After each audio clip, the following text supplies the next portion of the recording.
Hi అండి, అందరూ ఎలా ఉన్నారు? బాగున్నారా? ఈరోజు వీడియోలోకి వెళ్ళే ముందైతే ఒక చిన్న రిక్వెస్ట్ అండి. ఫస్ట్ టైం మన ఛానల్ ఎవరైనా చూస్తున్నట్లయితే ప్లీజ్ సబ్స్క్రైబ్ చేసుకోండి. వీడియో కనుక మీకు నచ్చితే లైక్ చేయండి, అలాగే మీ ఫ్రెండ్స్ అండ్ ఫ్యామిలీ మెంబర్స్కి షేర్ చేయండి.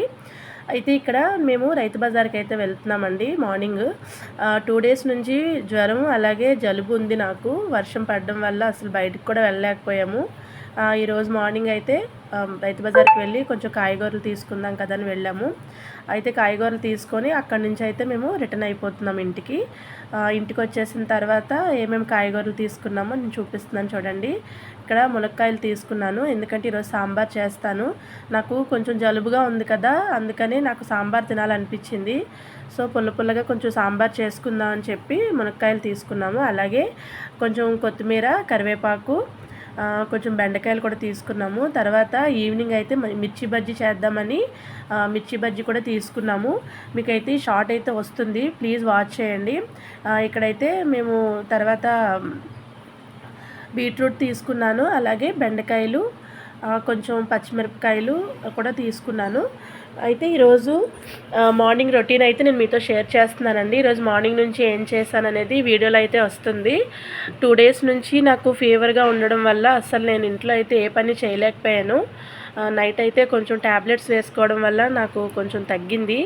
మార్నింగ్ నుంచి మళ్ళీ మనకి రొటీనే కదా ఇంట్లో పని ఎప్పుడులాగే. ఇక్కడైతే పిల్లలకి నేను పాలైతే ఇస్తున్నానండి, ఎందుకంటే టిఫిన్ చేయలేదు. చూస్తున్నారు కదా పక్కన షింక్లో ఎన్ని గిన్నెలు ఉన్నాయో. అంటే నాకు బాగోకపోవడం వల్ల ఎక్కడ పనులు అక్కడే ఆగిపోయాయి. ఇప్పుడైతే కొంచెం పాలైతే ఇస్తున్నాను, టిఫిన్ చేయకపోవడం వల్ల. పిల్లలైతే పాలు తాగేస్తారు. ఇంకా నేనైతే నా పనిలోకి అయితే నేను వచ్చేసాను. ఇక్కడ చూడండి, బట్టలు అయితే వాషింగ్ మిషన్లో వేస్తున్నాను. వర్షం కారణంగా అసలు బట్టలు ఎక్కడ వేయాలో తెలియక బట్టలు అయితే ఉతకలేదండి. బట్టలు కూడా చాలా ఎక్కువైపోయాయి. అందుకని మిషన్లో ఒక లోడ్ అయితే వేద్దాము, ఒకవేళ వర్షం పడకపోతే మేడ మీద వేద్దాం, లేదంటే బాల్కనీలో వేసేద్దామని చెప్పి ఇక్కడ బట్టలు అయితే మిషన్లో వేసాను. టైమర్ సెట్ చేసుకుంటున్నాను. ఇది అయ్యేలోపు నా పని అంతా అయిపోతుందండి. ఇక్కడైతే నేను హాల్లో సోఫాలు అయితే సర్దుతున్నాను, ఎందుకంటే పిల్లలు అస్తమాను చిరాకు చేసేస్తారు కదా. ఈ వర్షానికి ఇంకా ఇల్లంతా చాలా చిరాకు అయిపోయింది. పిల్లలు అటు ఇటు తిరగడం. ఈరోజైతే స్కూల్కి కూడా వెళ్ళలేదు. నేను మార్నింగ్ లంచ్ వాళ్ళకి ప్రిపేర్ చేయలేకపోయాను. సో అందుకని పిల్లల్ని స్కూల్కి కూడా పంపించలేదు నేను. వాళ్ళకు కూడా కొంచెం జలుబు దగ్గుగా ఉంది.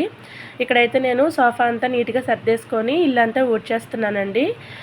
ముందు హాల్ అయితే మనకి ఎంట్రన్స్ కదా, ఎవరైనా వచ్చినా కూడా హాల్ నీట్గా ఉంటే చూడడానికి బాగుంటుంది. మిగతా రూమ్లు ఎలా ఉన్నా పర్వాలేదు, అవి తర్వాత సర్దుకోవచ్చు అని చెప్పి నేను ముందైతే హాల్ అయితే క్లీన్ చేస్తాను. ఇక్కడ చూడండి, ఇది మా పాప ఫోటో అండి. ఇది మా పాప మెచ్యూర్ ఫంక్షన్ టైంలో బ్యానర్ అనమాట. అది హాల్లో అలా సెట్ చేసాము. ఇక్కడైతే మా పాప ఇంకా కూర్చొని టీవీ చూస్తుంది. హాల్ అయితే నీట్గా సర్ది పెట్టేశానండి. ఇంకా హాల్లో ఎటువంటి చిరాగ్గా లేకుండా అన్నీ తీసేసి నీట్గా సర్ది పెట్టేసుకున్నాను. ఆ తర్వాత ఇంకా నేను మళ్ళీ కిచెన్లోకి అయితే వెళ్ళిపోతున్నాను. ఇక్కడ మొత్తం హాల్ అంతా సర్ది పెట్టేశాను చూడండి ఒకసారి. ఇదైతే మాకు డైనింగ్ రూమ్ని అలాగే హాల్ని డివైడ్ చేస్తుంది కదా, అక్కడైతే నేను అలా పూసలతో డెకరేట్ చేసుకున్నాను.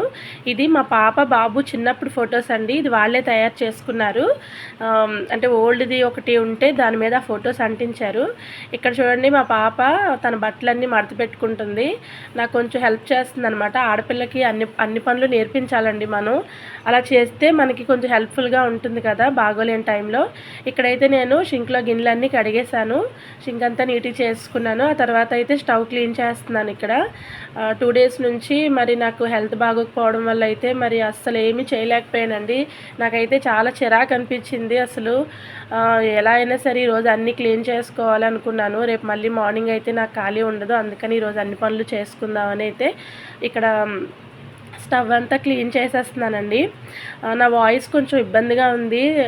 ఈ వీడియోలో అయితే కొంచెం మీరు ఎక్స్క్యూజ్ చేయండి, ఎందుకంటే నా వాయిస్ చాలా కష్టంగా ఉంది మాట్లాడడానికి కూడా. ఇక్కడ అయితే ఇక్కడైతే నేను ఫ్రెష్ అయిపోయి వచ్చేసానండి. ముందుగా పప్పు అయితే నానబెట్టుకొని వెళ్ళాను కదా, సో వచ్చేసరికి పప్పు అంతా నానిపోయింది. కుక్కర్లో వేసినా కూడా కొంచెం ముందుగా నానబెట్టుకుంటే మంచిదని చెప్పి నేను నానబెట్టేశాను. పప్పు అయితే కుక్కర్లో వేసాను. దాంతోపాటు ఉల్లిపాయలు టమాటాలు కూడా వేసాను. ఎందుకంటే ఉల్లిపాయలు టమాటాలు మా పిల్లలు అస్సలు తినరండి. కర్రీలో కూడా నేను మిక్సీ చేసే వేస్తాను. ఇందులో వేసేస్తే కొంచెం కుక్కర్తో పాటు అంటే పప్పుతో పాటు ఉడికిపోతాయి కదా, కుక్కర్లో వేస్తే అని చెప్పి వేసేసి కుక్కర్ అయితే విజిల్ పెట్టేసి స్టవ్ మీద పెట్టేశానండి. కుక్కర్ విజిల్ వచ్చే లోపు అయితే నేను మా రైస్ అయితే పెట్టుకున్నాను. మా పిల్లలకి నాకు మా ముగ్గురికే, ఎందుకంటే మా హస్బెండ్ అయితే డ్యూటీకి వెళ్ళిపోయారు. సో మా ముగ్గురికి అయితే కొంచెం రైస్ అయితే పెట్టుకున్నాను. కుక్కర్ విజిల్ వచ్చేలోపు రైస్ కూడా ఉడికిపోతుంది కదా, ఈ లోపు నా పని అయితే నేను చేసుకున్నాను. కుక్కర్ అయితే విజిల్స్ అయితే వచ్చేసాయి. ఒక 5-6 విజిల్స్ వచ్చిన తర్వాత చూడండి పప్పు ఎంత బాగా ఉడికిపోయిందో. మొత్తం టమాటా ఉల్లిపాయ కూడా పప్పుతో పాటు బాగా ఉడికిపోయి మొత్తం అంతా స్మాష్ అయిపోయాయి. ఇలా అయితేనే మా పిల్లలు తింటారండి, లేదంటే మొత్తం అవన్నీ ఏరి తీసి పక్కన పెడతారు. సో అందుకని ఇలా చేసేసాను. ఇప్పుడైతే ఇందులోకి నేను బెండకాయలు అలాగే మునక్కాయలు కూడా వేసేస్తాను. మనకి పప్పులో వాటర్ ఉంది కదండి, ఆ వాటరే సరిపోతుంది అవి ఉడకడానికి. మళ్ళీ మనం సపరేట్గా అయితే వాటర్ వేసుకోవసరం లేదు. అందుకే నేను ముందుగానే కొంచెం వాటర్ అయితే ఎక్కువ వేసాను. ఇందులో నేను ఒక 5 పచ్చిమిరపకాయలు వేస్తున్నాను. తర్వాత కట్ చేసి పెట్టుకున్న బెండకాయలు అలాగే మునక్కాయలు కూడా వేసేస్తున్నాను. నేనైతే ముందు ఫ్రెష్ అవ్వకముందు ఇవన్నీ కట్ చేసి పక్కన పెట్టేసుకున్నానండి. ఎందుకంటే మనకి ఈజీగా ఉంటుంది ముందుగా అన్నీ రెడీ చేసుకుంటే. ఆ తర్వాత మనకి వంట కూడా కొంచెం త్వరగా అయిపోతుంది కాబట్టి అన్నీ కట్ చేసి నేను పక్కనైతే పెట్టేసుకున్నాను. ఇప్పుడు ఇందులో బెండకాయలు అలాగే మునక్కాయలు కూడా వేసేసాను. ఒకసారి మొత్తం పప్పుతో పాటు అదంతా కూడా కలిపేసి అలాగా ఉడకనిస్తే మొత్తం బెండకాయ మునక్కాయ కూడా బాగా ఉడికిపోతుంది. మనకి ఎక్కువ ఉడకవసరం లేదండి, కొంచెం ఉడికితే సరిపోతుంది. అంటే ఒక 50-60% ఉడికితే సరిపోతుంది. అందులో అయితే ఒక స్పూన్ కారం అయితే వేసుకున్నాను. తర్వాత కళ్ళుప్పు కూడా వేసుకుంటున్నాను. నేను కళ్ళుప్పే వాడుతానండి. ఏమైనా పులుసులు కానీ లేదంటే ఇలా పప్పుచారు సాంబార్ ఏది చేసినా కూడా నేను కళ్ళుప్పే వాడుతానండి. ఎందుకంటే కొంచెం టేస్ట్ అయితే బాగుంటుందని అనుకుంటున్నాను నేను ఇలా అయితే. సరే అయితే ఇప్పుడు కళ్ళుప్పు కూడా వేసుకున్నాను. ఇక్కడ వేసేసిన తర్వాత ఇక్కడ రైస్ కూడా చూడండి ఉడికిపోతుంది. ఈ చల్లగా ఉన్న టైంలో వేడివేడి అన్నంతో ఇలా పప్పుచారు చాలా బాగుంటుందండి, నాకైతే చాలా ఇష్టం. ఇక్కడ బెండకాయ మునక్కాయ చూడండి ఎంత బాగా ఉడికిపోయాయో. ఇందులో అయితే నేను ముందుగా నానబెట్టుకున్న చింతపండు రసం అయితే వేసుకుంటున్నాను. మనకి చింతపండు అనేది ఒక 5 నిమిషాల ముందు నానబెట్టుకున్న కొంచెం హాట్ వాటర్ వేస్తే త్వరగా నానిపోతుందండి. ఇక్కడ చింతపండు రసం అయితే వేసేసుకున్నాను.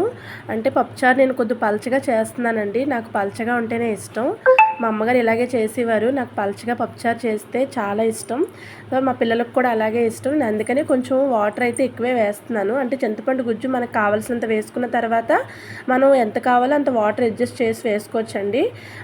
ఆ తర్వాత మనకు చూసారా పప్పుచారు ఎంత బాగా మరుగుతుందో. అయితే ఇది మొత్తం అయిన తర్వాత ఇది మరుగుతుండగా నేను పోపుకి అయితే అన్నీ రెడీ చేసుకున్నానండి. ఇక్కడైతే పోపు పెడుతున్నాను. ఫస్ట్ అయితే కుక్కర్లో చేశాను కదండి, నేను అదే కుక్కర్లో అలా ఉంచను, నేను వేరే దాంట్లోకి అయితే నేను షిఫ్ట్ చేసేస్తాను. సో అందుకని నేను ఇక్కడ పక్కన వేరే గిన్నె పెట్టుకున్నాను. దానికి సరిపడా గిన్నె పెట్టుకొని అందులో అయితే కొంచెం ఆయిల్ వేసుకున్నాను. తర్వాత కొద్దిగా వెల్లుల్లిపాయలు వేసుకున్నాను. ఇక్కడైతే పోపు సామాన్లు వేస్తున్నానండి. ఆవాలు, జీలకర్ర అలాగే కొద్దిగా మినపప్పు, ఈ 3 కలిపే ఉంచుకుంటాను నేను. అవి వేసాను. వేసిన తర్వాత కొంచెం ఆనియన్స్ అయితే కట్ చేసి పెట్టుకున్నాను. నేను ఆనియన్స్ అయితే కొంచెం ఎక్కువే వేస్తానండి, నాకు ఇష్టం. అంటే పోపు బాగా వేగిన తర్వాత ఆనియన్స్ చాలా బాగుంటాయి కదా, అందులో కొంచెం ఎండుమిరపకాయలు కూడా వేసుకున్నాను. తర్వాత కొంచెం కరివేపాకు కూడా వేసుకున్నాను. నేను పప్పుచారులో అయితే కరివేపాకు ఎక్కువ వేస్తానండి, ఎందుకంటే ఆ కరివేపాకు స్మెల్కి అది మరుగుతున్నప్పుడు అయితే చాలా బాగుంటుంది. ఆ స్మెల్కి మనకి కడుపు నిండిపోతుంది కాబట్టి నేను కరివేపాకు చాలా ఎక్కువైతే వేస్తాను. ఇక్కడ పోపులో కూడా నేను కరివేపాకు వేసాను. అదంతా కూడా బాగా ఫ్రై చేసుకోవాలి. ఫ్రై చేసుకున్న తర్వాత మనకి ఈ పోపు అంతా కూడా బాగా వేగాలండి. అంటే మొత్తం ఆనియన్స్ అవన్నీ కూడా కొంచెం బ్రౌన్ కలర్లో అయితే రావాలి. అలా వస్తేనే మనకి పప్పుచారు అనేది టేస్ట్గా ఉంటుంది. అలాగే పోపు వేడిగా ఉన్నప్పుడే మనకి పప్పుచారు అనేది టర్న్ చేసుకోవాలండి, అప్పుడు ఇంకా బాగుంటుంది టేస్ట్. చూసారా ఎంత బాగుందో చూడడానికి, చాలా టేస్ట్గా అయితే ఉంటుంది. ఒకసారి మీరు ఇలా ట్రై చేయండి. మీకు నచ్చితే కనుక ఒకసారి కామెంట్ చేయండి నాకు ఎలా వచ్చిందో. ఇక్కడైతే మరి పప్పుచారు అయితే రెడీ అయిపోయింది. అలాగే రైస్ కూడా ఉడికిపోయింది. క్లైమేట్ అయితే చాలా చల్లగా ఉంది. వేడివేడి అన్నంతో అయితే పప్పుచారు అయితే చాలా బాగుంటుంది కదా. ఇక్కడైతే పప్పుచారు మొత్తం రెడీ అయిపోయింది. మా పిల్లలు ఆకలేస్తుంది అంటున్నారు. వాళ్ళకైతే కొంచెం రైస్ పెట్టేశానండి. రైస్తో పాటు పప్పుచారు కూడా వేసేసాను. మిక్చర్ కూడా నంచుకు పెట్టేశాను. ఈ వీడియో కనుక మీకు నచ్చితే లైక్ చేయండి, షేర్ చేయండి. Thank you for watching.